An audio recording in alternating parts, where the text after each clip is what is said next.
Fallout from deadly day of rage in Egypt. Locally, security concerns about the CE's forum tomorrow. And more than 200 nabbed in anti-triad operation.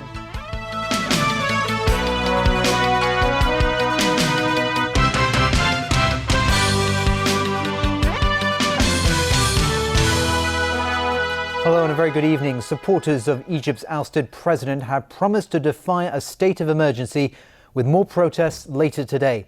Egyptian authorities are trying to end a standoff at a Cairo mosque where hundreds of pro-Morsi activists have locked themselves in. It comes as tens of thousands took to the streets last night to vent their anger at a bloody crackdown earlier this week and more bloodshed earlier in the day. Egypt's day of rage continued into the night as supporters of ousted President Mohamed Morsi clashed with security forces across the country. From Cairo to Alexandria to the city of Suez, the country was in chaos once again as tens of thousands spilled onto the streets after Friday prayers. They gathered to demonstrate against Wednesday's violence, which saw more than 630 people killed in Cairo, and police and troops cleared Morsi's supporters from the streets. In defiance of a national curfew and state of emergency, demonstrators continued their demand for Morsi to be released from custody and reinstated as president. There were scores of casualties on all sides. Adding to the confusion was the sight of pro- and anti-Morsi civilians using guns on one another, with different sides setting up makeshift barricades and checkpoints to protect their turf. It marks another troubling turn in the most serious unrest since the fall of former President Hosni Mubarak more than 2 years ago. 3 days of turmoil has seen more than 700 people killed, with the interim government struggling to restore order. As the sun rose this morning over Egypt's capital, a standoff between security forces and Morsi's supporters at a famous mosque. Hundreds of people barricaded themselves overnight inside the Al Fatah Mosque, shoving furniture against the doors to stop police from breaking their way in. Police have been negotiating with those inside, promising them safe passage if they leave. The mosque at Ramses Square, near where some of the heaviest fighting took place yesterday, has been used as a field hospital and morgue. The violence has been condemned across the world, but beyond that, a coordinated response has failed to materialize. A key regional power, Saudi Arabia, has pledged support for the army-backed government, while the United States has refused to shut off aid to Egypt. The Philippine Coast Guard is scrambling to assist divers combing through the wreckage of a ferry that sank off the port of Cebu. At least 31 people are dead and about 170 missing. The ferry was approaching Cebu last night when it collided with a cargo ship that now bears a gaping hole in its bow. The ferry was carrying more than 800 passengers and crew above the 692 on the ship's manifest, but it was licensed to carry 904 passengers. More than 600 have been rescued so far. Search and rescue crews believe those unaccounted for could be trapped inside the vessel, which sank in waters about 33 meters deep. The U.S. National Security Agency has played down reports it repeatedly violated privacy rules over its surveillance programs. The NSA insists its activities are lawful and any mistakes made were largely unintentional. The agency convened a conference call yesterday afternoon after the publication of an article by the Washington Post based on documents leaked by U.S. whistleblower Edward Snowden. The article says the NSA had broken privacy rules or overstepped its legal authority thousands of times each year since 2008. The agency's director of compliance told reporters yesterday, "These are not willful violations. They are not malicious." John DeLong said a majority of the cases involved foreigners abroad whose cell phones were being wiretapped, not Americans. He also said the number of mistakes made was low compared with overall NSA activities. Still, the latest revelations have sparked renewed calls in Congress for serious changes to the agency's spy programs. And turning to local news now, security will be tight at a forum in Kun Tong tomorrow to be attended by Chief Executive Leung Chun-ying. Measures have been put in place to prevent a repeat of the chaos at a similar event in Tin Shui Wai last week. Joao da Silva reports. What was supposed to be an opportunity for the public to interact directly with their leader became an open confrontation between pro- and anti-government protesters. And tomorrow, Hong Kong is bracing for a second round. Crowd control barriers and a CCTV surveillance system are already in place at the Kwun Tong Kung Lok Government Secondary School, where the forum will be held. Secretary for Food and Health Ko Wing Man, who will also be on hand tomorrow, urged those planning to attend to behave in an orderly manner and stay safe. Liberal Party lawmaker James Tien said last week's forum was a disappointment because the focus shifted to the chaos outside instead of the dialogue between the chief executive and his audience inside. Still, he thinks it's a good idea for Leung Chun-ying to meet the people. You could see the support for government is lowering, the support for all political parties in the Legislative Council is also going down. In the past, all this could be done through his attendance in the Legislative Council or by the secretaries and the bureau's head. But I think as the chief executive, the fact that he's willing to come out and meet the people is a plus for him. But while to some it is a sign of courage that the chief executive is willing to come out and face the public at a time his popularity is at its lowest, to others it is nothing but a provocation.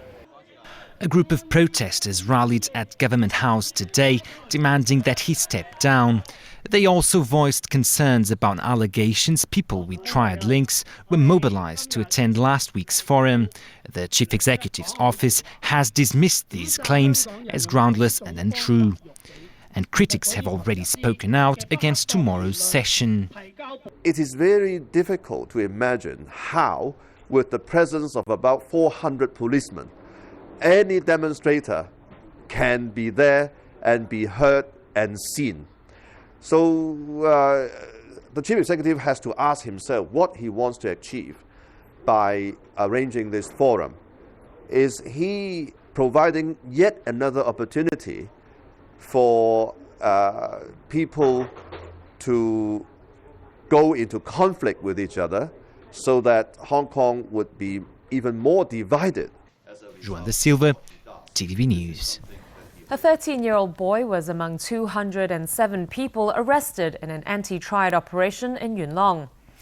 Cash, drugs and weapons were among the items seized by the police. Officers began their operation last month. They believe they have now smashed many crime syndicates controlled by the triad in Yuen Long. Officers said they have no information showing the operation was linked to last week's clashes at the Chief Executive's Forum in Tin Shui Wai. A member of a top housing committee has defended the government's property cooling measures. Michael Choi said without them, prices would have continued to climb and remain out of reach for aspiring homeowners. Hong Kong's housing woes involve not just people who want to buy their own homes. Sellers are complaining too. Figures have shown home transactions dropped by 22% in the first half of the year compared with the same period last year, due largely to new government measures that aim to cool prices and prevent a property bubble. Speaking to TVB News today, Michael Choi said these market cooling measures, which include new stamp duties that curb speculation, were necessary steps to take. We have to imagine, say supposing if the government didn't introduce this measurement, what would happen to the price? Price would continue to go up. So there would be more people can't afford to buy property. Now, property market being cooling down, price stabilize and slightly drop in the past few months. But real estate agents have criticized the measures for costing them their jobs, yet doing little to lower sky-high home prices. Why less transaction? Because there's still a price difference between the owner and the purchaser. And when the owners are more realistic, they may drop their price in the coming months. And if they start to drop their price, there would be more transaction and the buyers have opportunity to buy. Choi said the government has been pushing hard to build more homes to try to increase supply. He said part of the problem is that previous administrations failed to set long-term housing goals. But Choi said since his committee has now set the goal to build 470,000 homes over the next decade, the city will at least be trying to do something to tackle the housing shortage.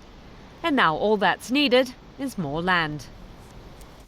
With more districts included in the new school net for cross-border students, there'll be greater choices for parents in the 2014-2015 academic year. But as Stephanie Choi reports, parents are advised not to choose schools in North District alone, as there are plenty of places to go around. Even though more choices will become available, the Education Bureau has urged parents not to focus just on schools in one district, such as North District. A centralized computer system will map out a general trend based on their preferences. For those who choose schools in only a small number of districts, they may end up being allocated to a school in another district that is far away from home. They will need to face the very reality challenge, time to travel, which is not healthy to that extent. That's why we are asking parents to really take it a very serious consideration before they consider sending students using their cross-border schooling approach.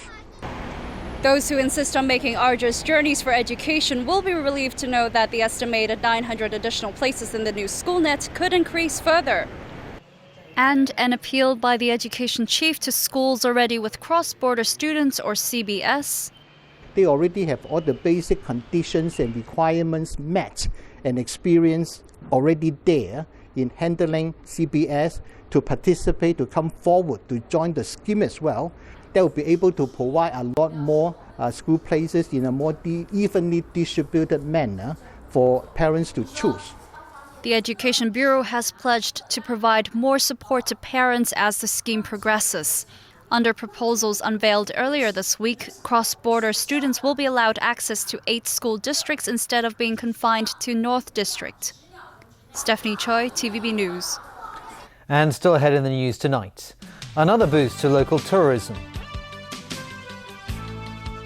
Remembering slain striking miners in South Africa. And Rafa Nadal beats Roger Federer in Cincinnati.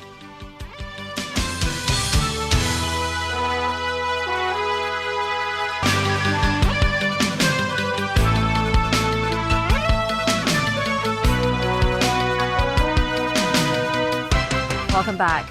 The local tourism industry is expected to get a boost thanks to a move by mainland authorities to ease arrangements for cruise travellers. Rani Samtani has the story. Mainland tourism authorities announced earlier this week that mainland cruise tourists setting off from Hong Kong to Taiwan can travel onwards to Japan or South Korea before returning home. This could make cruises even more attractive to visitors from across the border. The Travel Industry Council says there has been a 15% increase in tourist arrivals so far this year. However, the rising number of visitors over the past few years has revealed problems such as insufficient facilities, poor services, and malpractices among travel agencies. In the first half of this year, the Travel Industry Council received more than 180 complaints from tourists. That's a 40% increase compared with the same period last year.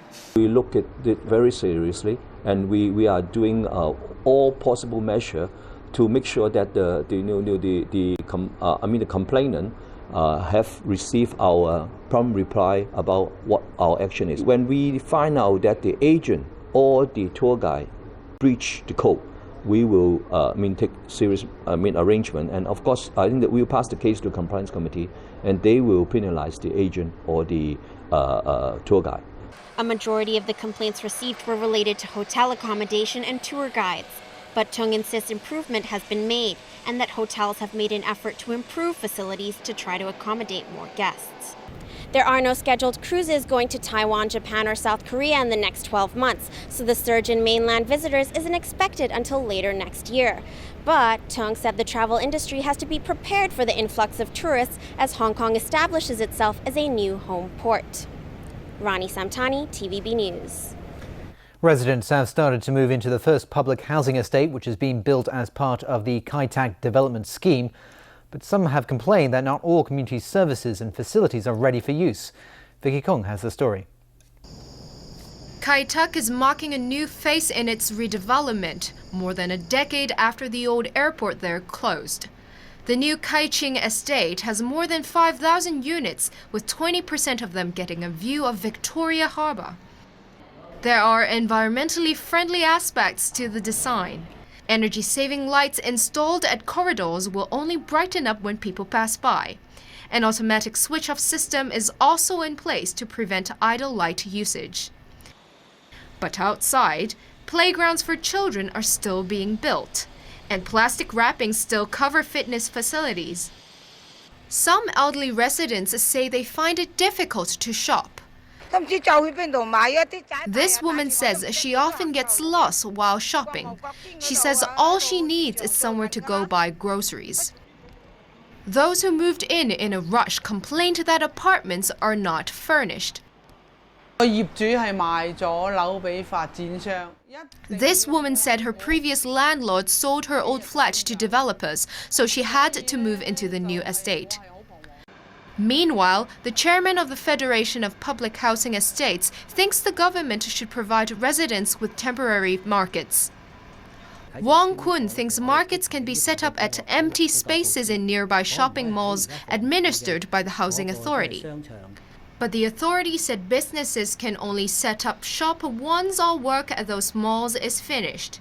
It suggested residents buy daily necessities at other shops near the estate for the time being. Vicky Kong, TVB News. Now to South Africa, where a memorial was held yesterday at the exact location where 34 striking miners were killed during a platinum mine protest a year ago. While the event was meant to bring comfort, some expressed anger that justice was never done. Sonia Artero reports. It was here at Lonmin's Marikana mine on August 16, 2012, where 34 striking platinum workers were shot dead by police and 78 were wounded. The co-workers of those killed in a hail of police gunfire were among thousands gathered at what is now the Hill of Horrors and South Africa's bloodiest post-apartheid labor incident. The head of the Lonmin mine said they were truly sorry for the tragedy. We will never replace your loved ones. And I say we are truly sorry for that. Prayers were offered for the victims. They were among dozens of deaths during a wave of illegal strikes and labor disputes in the country's mines that began last year and continued into this year. Seeing empty seats at the memorial reserved for cabinet ministers and the ruling African National Congress Party revealed politics and tensions still run deep over the Marikana massacre. The leader of the economic freedom fighters criticized those missing as the ones with blood on their hands. Lonmin, together with the ANC government, has killed our people. And you must be reminded about that, so that you don't forget and commit a similar mistake. You've got blood on your hands and blood of innocent people. This church representative insists justice was never served. We can't call for peace when there is no justice. We must never forget, brothers and sisters, that our fallen comrades did not die to divide us, but to unify us as workers. This survivor, who was shot 7 times, expressed disgust that no one was punished for the killings. I thought that by this time the truth will be revealed, but there is no truth. The memorial service ended with a 1-minute silence to mark the killings. Sonia Artero, TVB News. Now we have good news and bad news for those who believe in UFOs, sightings of unidentified flying objects. While the U.S. government has finally confirmed the existence of Area 51 in the Nevada desert, it makes no mention of little green men or alien spaceships. Here's NBC News with that story. 8,000 square miles, an hour-and-a-half drive north of Las Vegas. One so secret that people who worked there, like radar and missile expert Thornton Barnes, could not tell their own wives. She had no idea where we were and, thought it was in some other country. It was a super-secret government testing site in a dry lake bed, its exact location long suspected and now revealed on this newly declassified government map, where the CIA developed a Cold War spy plane called the U-2. They obviously didn't want the Soviet Union to know about it, and to ensure that, they wanted a facility where it could be tested away from everybody else. But the need for test flights soon caused a huge spike in reports of UFOs. The declassified CIA documents say as the sun set, commercial planes were flying in the dark, while the U-2s 40,000 feet higher would still reflect the sun's rays and appear to be fiery objects. That can't be aircraft. Aircraft can't maneuver like that. What else could they be? But in all these newly declassified files, there's nothing about aliens or their captured spacecraft. They're here, aren't they? Mr. Mulder, they've been here for a long, long time. Leaving UFO buffs to wonder what's next to be declassified. Pete Williams, NBC News, Washington. All right, Tony, over to you for some more exciting sports. That's right, exciting tennis action to start off with, and it's Rafa Nadal who we're talking about. He defeated Roger Federer to advance to the last four of the Cincinnati Masters. As James Wong shows us, it was like old times for the two players. The two rivals turned back the clock, Federer more so than Nadal these days, the Swiss taking the first set 7-5. The Spaniard came back to take the second 6-4. Nadal made good on his first break point of the match.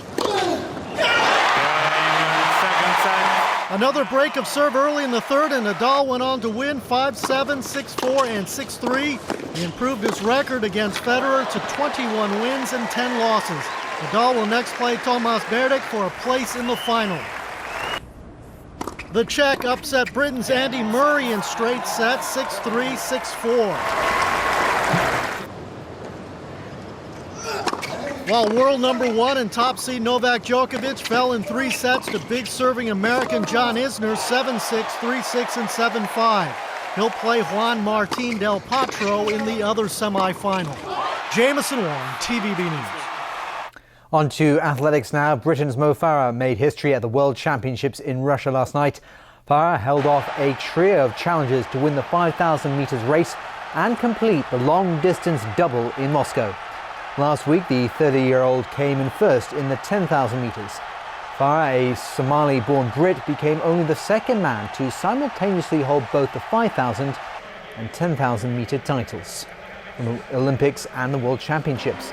Meanwhile, Jamaica's Shelly Ann Fraser-Price completed the sprint double with her win in the 200 metres.